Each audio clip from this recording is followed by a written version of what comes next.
6 দিন বন্ধ থাকার পর দিনাজপুরের বড়পুকুরিয়া তাপবিদ্যুৎ কেন্দ্রের তৃতীয় ইউনিটের উৎপাদন শুরু হয়েছে। রোববার দুপুর থেকে এ উৎপাদন কার্যক্রম শুরু হয়। 275 মেগাওয়াট ক্ষমতা সম্পন্ন এই ইউনিট থেকে দৈনিক 200 থেকে 220 মেগাওয়াট বিদ্যুৎ উৎপাদিত হবে। 12 সেপ্টেম্বর বিদ্যুৎ কেন্দ্রের 1 নম্বর ইউনিটের উৎপাদন শুরু হয়। ওই ইউনিটটি 125 মেগাওয়াট ক্ষমতা সম্পন্ন হলেও সেটি থেকে প্রতিদিন 60 থেকে 65 মেগাওয়াট বিদ্যুৎ উৎপাদন হচ্ছে। বর্তমানে গড়ে দুটি ইউনিট থেকে 285 মেগাওয়াট বিদ্যুৎ জাতীয় গ্রিডে যোগ হচ্ছে। এতে দেশের উত্তরাঞ্চলের লোডশেডিং অনেকাংশে কমবে বলে জানান কর্তৃপক্ষ।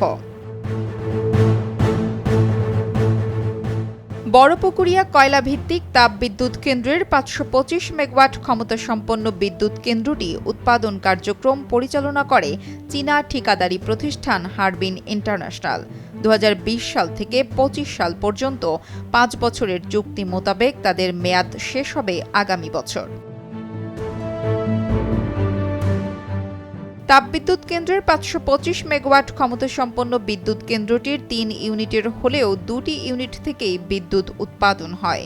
বাকি 1 ইউনিট ওভার অয়েলের জন্য বন্ধ থাকে। এর মধ্যে গত জুলাইয়ের শেষ দিকে বন্ধ হয়ে যায় 275 মেগাওয়াট ক্ষমতা সম্পন্ন 3 নম্বর ইউনিটের উৎপাদন। টানা 36 দিন বন্ধ থাকার পর গত 6 সেপ্টেম্বর থেকে ইউনিটটি চালু হলেও 9 সেপ্টেম্বর অয়েল পাম্প নষ্ট হওয়ায় আবারও বন্ধ হয়ে যায় উৎপাদন। 6 দিন পর উৎপাদন হওয়া ইউনিটটি 275 মেগাওয়াট ক্ষমতা সম্পন্ন হলেও দৈনিক 200 থেকে 220 মেগাওয়াট বিদ্যুৎ উৎপাদিত হচ্ছে, যা জাতীয় গ্রিডে যোগ হচ্ছে। এজন্য প্রতিদিন 2200 থেকে 2300 মেট্রিক টন কয়লা প্রয়োজন হবে।